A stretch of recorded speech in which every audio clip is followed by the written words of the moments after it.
that are thrown around, such as on Facebook, they talk about, we use the word terms friends. Friend, yeah. People we don't know before, we have a friend, we make a friend request, and someone does the same to us, and and then you connect. And in connecting, you are now friends. You never met before necessarily. You don't know each other. You don't share each other's interests. You don't know each other's interests, but you are friends. There's a problem with that. There is a big problem. It means we're trivializing the word. And maybe we'll put now more stock in what this new friend has to say that we don't know because, well, the term says they are our friends. So we need to reevaluate these platforms. They're useful tools. There are positive things about them. But there's also a downside. We need to go back to what we've said time and time again, that there are four voices that testify about us, and we should distinguish which voice at each given time is talking to us. So what are those four voices? The voice of God, the voice of Satan, the voice of self, and the voice of the world around us. And we've said that is the voice that you and I embrace that becomes our own. So we ought to distinguish which voice is talking to us. So if the voice of the world around us, which is social media, is saying things, in some cases, on the positive side, they're affirming us, but that still should not be the basis of our self-esteem. Our self-esteem should come from the God who made us, not from what others have to say. Because if someone can esteem us highly today, they may bring us down tomorrow. So if the basis of our esteem is grounded on what someone else is saying, what do we become when they stop? Because really, it's a fast-paced world. The trend today may make us seem to be someone of worth today in the eyes of men, but tomorrow they may discount our value. But if we place our value in what God says about us, it makes us stable in our esteem about ourselves. Yeah, so technology is important. And actually, technology is in some sense neutral. It depends on what you're using it for. True. It's just like interesting that in the 2007, a game came out called Fortnite. Yes.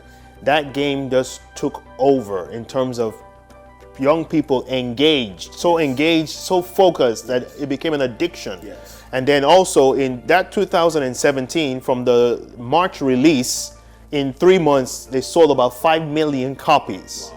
5 million copies in 3 months, and people, when you see young kids involved with Fortnite, it became such a craze. Yes. They're sucked into this vortex, as it were, and some of them, they don't even care about the passage of time because they're so addicted. And many of these games are designed such that, it's designed on purpose. Yes. They put different things there to keep you engaged, and sometimes reality, things around them. In fact, I heard a funny thing. One of my older sons, basketball, we were signing him up for basketball.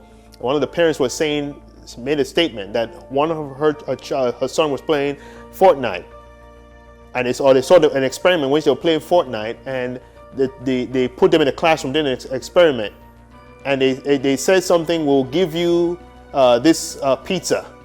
And while they were playing the Fortnite, none of them even heard what was said because they were so engaged. Then when they took the game away and did the same question, then they were oh yeah, I want some pizza. Then they actually told them, do you know we offered this to you before? And none of them could recall because they were so. Yes. So the mobile world that we live in today, people are not as social as they used to be. You can go to an event, a gathering, and everyone really is engaged on their device. And you're not having meaningful conversations on the plane. You're not having meaningful conversations because everyone is connected to that digital device, disconnected to the people and world around them. So the people are in your proximity here. Yes. But you're consumed on the screen about somebody who's miles away that you don't know. Yes. And you're so concerned about what their thoughts about you are. Yes. And that affects your self-esteem. Interesting. This is what the Bible says in Psalm 78. You're going to read 4 verses. Psalm 78 from verse 4 says, we will not hide from their children, telling to the generation to come the praises of the Lord and his strength and his wonderful works that he has done. For he established a testimony in Jacob and appointed a law in Israel, which he commanded our fathers, that they should make them known to their children, that the generation to come might know them, the children who would be born, that they may arise and declare them to their children, that they may set their hope in God, and not forget the works of God, but keep his commandments. You see, this generation has a lot of knowledge at its disposal, at the click of a button. But there's a difference between knowledge and wisdom. Yes. And that's what the wisdom of God, because we have the generation today, the generation Z that we talked about, there's so much information they absorb, more than our generation. Yes, that's true. Not to say that we're old. Right. You know, the Bible says that in the last days knowledge shall increase. Shall increase. And it has. Remember to like, subscribe, and click on the bell so you will never miss any episode from our channel. God bless you.